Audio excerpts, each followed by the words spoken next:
పోలేదంటే చెప్తా అన్నీ. వరదాపురం మూసేసుకున్నావుగా, చంద్రమోహన్ రెడ్డి దెబ్బ అంటే అబ్బా అని అరిసినావు, కేక పెట్టావు. నీ కాన్స్టిట్యున్సీలో వరదాపురం అబ్బా అన్నావు కదా, మూసేసుకున్నావు కదా, నా దెబ్బే కదా బ్రో, నీ ఊరి ప్రక్కన బ్రో. మరీ భయపడిపోకు, నన్ను చూసి కొంచెం ధైర్యంగా ఉండు ఎలక్షన్ అయిన దాకా.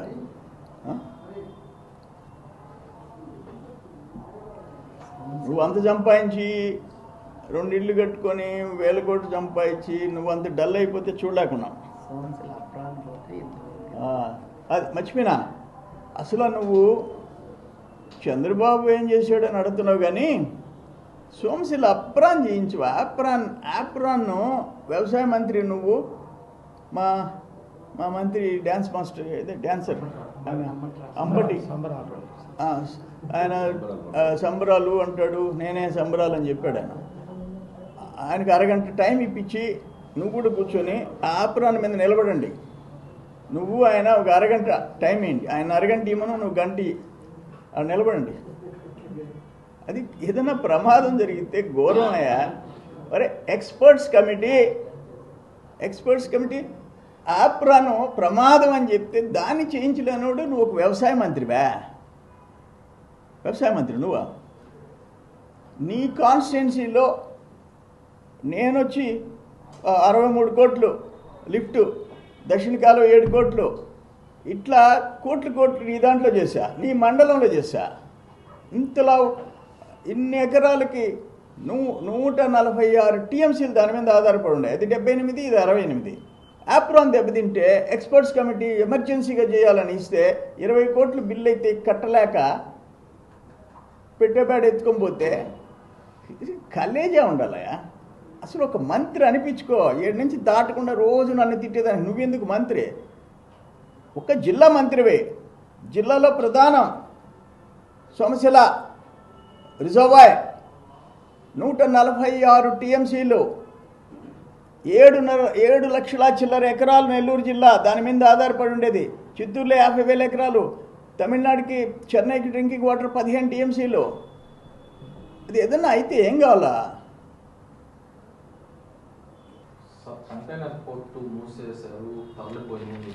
ఏనండి మింగలేక కక్కలేక. ఎందుకు రేపో ఎల్లుండో అఖిలపక్షంతో కూడా వాళ్ళని కలుస్తున్నాం కదా, అప్పుడు చాలా వివరాలు మీకు చెప్తాం. మళ్ళీ డీవియేట్ కాకుండా ఏం లేదు. నిన్న సభ అంతా బాగా జరిగింది. దానికి ఈయన ప్రెస్ కాన్ఫరెన్స్ పెట్టి ఏందో పెద్ద చంద్రబాబు నాయుడు నువ్వు రా చర్చకి, నువ్వు చేసింది ఏం లేదు, నువ్వు చేసి నీ గొప్పలు ఉన్నాయి కదా, కల్తీ మద్యం, నకిలీ పత్రాలు, కోర్టు దొంగతనం, 4 ఎకరాల 70 సెంట్లు దళితుల భూమి కబ్జా, దాదాపు 280 అంకణాలు డీటీపీసీ లేఅవుట్లో రిటైర్డ్ ఉద్యోగుల ఇళ్ల స్థలాలు కబ్జా, అక్కడ ఒక దళితుడు చంపి ఏలాడదీసి ఆత్మహత్యను రాయించుకుంది పొదలకూరు పోలీస్ స్టేషన్లో, 2 ముస్లిమ్స్ని చంపేసింది, ఆ ఎస్ఐ నన్ను ఒళ్ళో కూర్చోబెట్టుకుంది. ఇటువంటి ఎన్నే నువ్వు నీ గొప్పలు చాలా ఉండే చెప్పుకునేదానికి. చంద్రబాబు పాపం చెప్పుకోలేకపోయాడంట. ఆయన ఉపన్యాసం 1 గంట 15 నిమిషాలు, 1:15కి స్టార్ట్ చేసిన దాదాపు 3 అవర్స్ ఆలస్యమైన బ్రహ్మాండంగా జరిగింది. జనం రిసీవ్ చేసుకున్నారు. అంటే జగనన్న మీటింగ్స్ అంటే వాలంటీర్స్ మీటింగ్ కదా, అది వేరే. ఆయన ఎక్కడ సభ జరిగినా వాలంటీర్సు, గ్రామ సచివాలయంతో ఆయన మీటింగ్ పెడతాడు. బాబు గారి మీటింగ్ అంటే జనం వస్తారు. అయితే మా కాకానికి ఈ నడుమ కంటి సమస్య వచ్చింది, కళ్ళు సరిగా కనపడటంలా. ఆయన కంటి ఆపరేషన్ చేయించుకోడు, ఆడ మనిషి లేడంటాడు, పిచ్చి పిచ్చి మాటలే. నాకు ₹1 కోటి ఎవరు ఇచ్చారంట, ఆ ₹1 కోటి ఇంట్లో లెక్క పెట్టలేక ఇబ్బంది పడుతున్నా. నీ కరోనా హౌస్లో లేటెస్ట్ మిషన్ వచ్చింది కదా, ఆయన కౌంటింగ్ మిషన్, అది ఇస్తే కొంచెం ఆ కోటి సరిగా ఉండాయా లేదా లెక్క పెట్టుకొని మళ్ళీ నీ కౌంటింగ్ మిషన్ నీకే ఇచ్చేస్తా మై డియర్ బ్రో. అది కాదయా, చంద్రబాబు నాయుడు ఏంది నువ్వు వ్యవసాయం మీద చర్చకు పిలిచేది? నీ ఊరు దాటి వ్యవసాయం ఈ రోజుకి సమీక్ష చేసి ఏడ్చిందిలే. ఏం మాట్లాడుతున్నావు? చంద్రబాబు నాయుడు ఏంది నువ్వు సమీక్షకు పిలిచేది? నీకు ఒక రైతు దగ్గర కూర్చొని సమాధానం చెప్పలేవు. వ్యవసాయ రంగాన్ని మోతేసినోడే నువ్వు. Agriculture department has been closed, మూతబడింది నువ్వు వచ్చిన తర్వాత. నువ్వు ఎప్పుడైనా బయట జిల్లాకు పోయినావా? ఏదైనా రైతులను పరికలించావా? వరదలు వస్తే, కరువు వస్తే ఆర్బీకేలు రైతు భక్షక కేంద్రాలుగా మారిపోయినాయి. ఆయన అంటే ఇత్తనాలు ఇస్తాయంట, ఎరువులు ఇచ్చాయంట. అందరికీ తెలుసు ఆ ఇత్తనాలు ఎరువుల గురించి ఎన్ని ఇబ్బందులు ఆ రైతులు పడుతుండారో. సో నేను ఒక మాట ఏంటంటే, డ్రిప్ ఇరిగేషన్ దగ్గర నుంచి, మైక్రో న్యూట్రియంట్స్ దగ్గర నుంచి, మెకనైజేషన్ నుంచి మూతేసినోడివి నువ్వు. పట్టించేదానికి దిక్కులేదు నువ్వు వ్యవసాయ మంత్రి అయిన తర్వాత. ఇంకో మాట చెప్పావు, రైతు రథాలు ₹1,00,000 నేను ఎక్కువ వేయించాను, రైతు భరోసా కేంద్రాల్లో తక్కువ వస్తున్నాయి అన్నావు.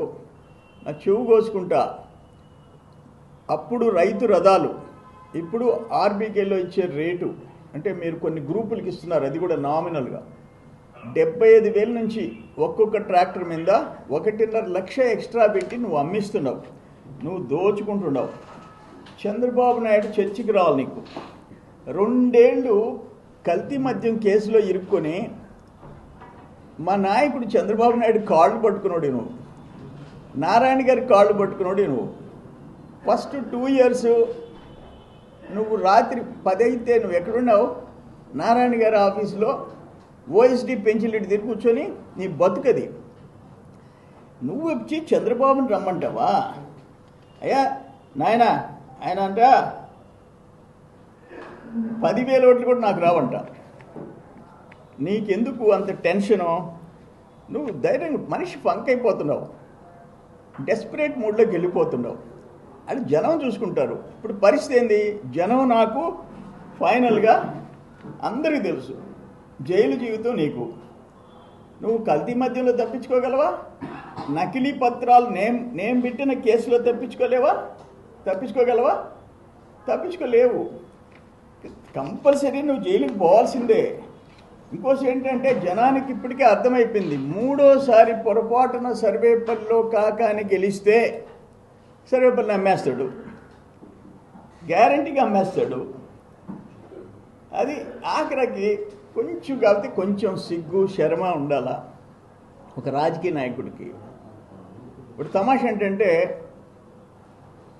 వైసీపీ నుంచి తెలుగుదేశంలో చేరుతున్నారు, కానీ కాకానికి వద్దండి దగ్గర వైసీపీ వాళ్ళే వైసీపీలో చేరుతున్నారు. మాకు వైసీపీ నుంచి తెలుగుదేశంలో చేరిస్తే పక్క రోజు ఆయన వైసీపీ వాళ్ళని వైసీపీలో చేర్చుకుంటాడు. ముతుకూరులో సబ్మిట్ 5,000 కుటుంబాలు చేరిపినాయి అంటాడు. నిన్న కృష్ణపట్నంలో 200 కుటుంబాలు అంటాడు. వాళ్ళు పేర్లు రాసే దిక్కు లేదు. నిన్న మేము రామదాస్ కంట్రీగా నాయుడుపాలెంలో 50 కుటుంబాలు చేరితే మీడియా ముందు పేర్లు అనౌన్స్ చేసాం. నువ్వు అనౌన్స్ చేయి పేర్లు. అది ఫైనల్గా నేను అనేది ఏంటంటే, నీకు దేనికి ఓట్లు వేయాలా చెప్పు. నువ్వు మంత్రి అయినావు, నువ్వు ఎమ్మెల్యేగా గెలిచావు, వైసీపీ అధికారంలోకి వచ్చింది, ఓట్ల గురించి మాట్లాడావు. 2019 ఈ గవర్నమెంట్ వచ్చిన తర్వాత పుట్టి 12,000కి అమ్మారు రైతులు. 20లో కరోనా సమయంలో 7,000కి అమ్ముకున్నారు. నువ్వు అప్పుడు కూడా కలెక్షన్ చేసావు రైతుల దగ్గర. 7,000, 8,000 పుట్టి 21, 22లో 13,000కి అమ్ముకున్నారు. ఇప్పుడు దేశంలో ఆహార కొరత వచ్చి కొంచెం రేటు పెరిగింది. నీ వల్ల ఏం తెల్లారింది? పక్కన తెలంగాణలో 1,60,00,000 టన్నులు ఒక సంవత్సరానికి ప్రొక్యూర్ చేస్తే, ఈ నీ జగన్మోహన్ రెడ్డి గవర్నమెంట్లో 50 లక్షలు 60 లక్షలు దాట్లే 2 పంటలు కలిసి. అక్కడ 1,60,00,000 1,50,00,000 ప్రొక్యూర్మెంట్. ఇక్కడ చేతులు ఎత్తేసావు. నువ్వు వడ్ల గురించి మాట్లాడతావా? అయ్యా నువ్వు వచ్చిన తర్వాత పుట్టి 860 కేజీలు, 1000 కేజీలు, 1050 కేజీలు. సిగ్గులే మాట్లాడేదానిక? సిగ్గులేదా అంట? భ్రష్టు పట్టించేసి ఆఖరణ చంద్రబాబు నాయుడు ఏం చేశాడు చెప్పుకోలేదు. ఏం చేశాడా? ఒక్క కండలేరు కింద 2014 నుంచి 19 లోపల ఫారెస్ట్ క్లియరెన్స్ చేసి 1,30,000 ఎకరాలు అడిషనల్ ఆయకట్టు తెచ్చాడు. 1,30,000. మీరు జరిగే సోమశిల హై లెవెల్ కెనాల్ కూడా ఆపేసేస్తున్నారు. మీరు ఏం చేశారు? ఆల్తూర్పాడు రిజర్వాయర్ మూల పెట్టేశారు.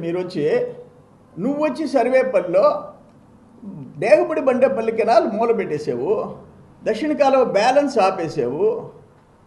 మేం చేసాము ఏదైనా ఉంటే కండలేరు లిఫ్ట్ చేసినా, Somasila high level canal work progress చేసినా, ఆఖరికి నెల్లూరు బ్యారేజ్ సంగం బ్యారేజ్లో 70% ఎక్స్పెండిచర్ మాది. 70%.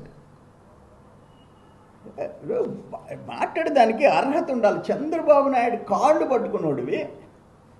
చంద్రబాబు నాయుడు నీతో చర్చకి రావాలా? జనం రాలేదా? కళ్ళు కనపడలేదా?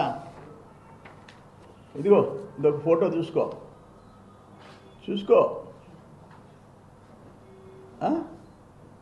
కంటి ఆపరేషన్ చేయించుకో. కావాలంటే మేము హెల్ప్ చేస్తాం డాక్టర్లతో మాట్లాడి. దేంట్లో చెప్పు, దేంట్లో నువ్వు వచ్చిన తర్వాత డ్రిప్ ఇరిగేషన్ చెప్పు. కంట్రీలో ఫాస్ట్, 17-18 కంట్రీలో ఫాస్ట్. కృషి కర్మణ్ అవార్డ్ 5 కోట్లు రివార్డ్. నేను అగ్రికల్చర్ మినిస్టర్గా కేంద్రం ఇచ్చింది. మెకనైజేషన్ 650 కోట్లు నంబర్ 1. ఆఖరికి మెగా సీడ్ పార్క్ కర్నూలులో తంగడంచిలో మేము 600 ఎకరాలు పెట్టి 600 థర్డ్ ర్యాంక్ జనాభా ప్రాతిపదికలో అయితే ఫస్ట్ ఆత్మహత్యల్లో, రైతుల ఆత్మహత్యల్లో థర్డ్ ప్లేస్ వచ్చింది మహారాష్ట్ర, కర్ణాటక తర్వాత. కౌలు రైతులు సెకండ్ ప్లేస్ తమిళనాడు తర్వాత. జనాభా ప్రాతిపదికన ఇండియాలో ఫాస్ట్. సిగ్గుండాలి కదా. జాతీయ సగటు అప్పు 74,500 రైతు తల మీద ఉంటే ఇక్కడ 2,45,000 రైతు తల మీద అప్పు, సగటు అప్పు. సిగ్గుండబడలే? ఏంది నువ్వు సంపాదించింది? రైతులకి ఉరగబెట్టింది ఏంది చెప్పు. ఒక్కటి చెప్పు. ఒక పట్టీలనోడు నువ్వు వ్యవసాయ మంత్రివా? ఒక పట్ట తడిచిపోయేదా దాన్ని కప్పెట్టుకునే పట్ట, ఒక స్ప్రేయర్, ఒక నాగేలు, ఒక రోటివేటర్, ఒక కల్టివేటర్ ఈ లేనోడు నువ్వు ఒక మంత్రివా? మాట్లాడేటప్పుడు అర్హత ఉండాలి. చంద్రబాబు కాళ్ళు పట్టుకున్నాడు, చంద్రబాబుని సవాల్ చేస్తావా నువ్వు? నాతో చర్చకి రాననే సిగ్గుండబడలే? అందుకని నీ సంగతి నువ్వు చూసుకో. ఇప్పుడు నాకు 10,000 ఓట్ల కంటే ఎక్కువ రావంట, అది జనం చూసుకుంటారు. నువ్వు మనిషి పాపం టెన్షన్లోకి వెళ్ళిపోతున్నావు. వద్దు, ఎటు జరగాలి అటు జరగద్ది. జనం సర్వేపల్లి ప్రజలు ఒకవేళ పొరపాటున ఇతను 3వ సారి గెలిస్తే నియోజకవర్గాన్ని అమ్మేస్తాడు అనే పరిస్థితికి వచ్చినారు. అయితే ఒక్కటి చెప్తుండా, నువ్వు తప్పించుకోలేవు, నువ్వు జైలుకి పోవాల్సిందే. నకిలీ పత్రాలు, 1000 కోట్ల పత్రాలు, 4 దేశాల పత్రాలు నా కుటుంబం పెట్టావు. మా ముగ్గురివి, నేను, నా భార్య, నా కుమారుడివి. వీసాలు బోగస్ పెట్టావు. బ్యాంక్ అకౌంట్లు పెట్టావు, ల్యాండ్ డాక్యుమెంట్స్ పెట్టావు, బ్యాంక్ ట్రాన్సాక్షన్ పెట్టావు. ఎక్కడ పోతావు? జైలుకి పోక తప్పదు, గుర్తుపెట్టుకో. నోరు అదుపులో పెట్టుకోమ్మా బ్రో. మరీ అట్లా తిట్టపాకు. జనం చూసుకుంటారు నీ సంగతి, జనం చూసుకుంటారు. ఇప్పుడు వాటిలో నీ మీద సోషల్ మీడియాలో నువ్వు నన్ను తిడితే నాకు బాగుంది అడ్వాంటేజ్. తిడతా ఉండు. నువ్వు ఎంత తిడితే అంత నిన్ను రియాక్ట్ అవుతున్నారు. ఎలక్షన్ దాకా తిట్టు, నీ ఇష్టం. అది అసలు భారీ ల్యాండ్ స్కామ్ చేసినోడు నువ్వు. భారీ ల్యాండ్ స్కామ్ సిగ్గుండబడలే? ఏమి ఎత్తుకోబోతా పైకా పోయేటప్పుడు? ఇప్పుడు అదంటే కంటైనర్ పోర్ట్ మూసేశారు కాబట్టి నీ స్పెషల్ కంటైనర్ని ఎత్తుకొని నువ్వు పైకి పోయేటప్పుడు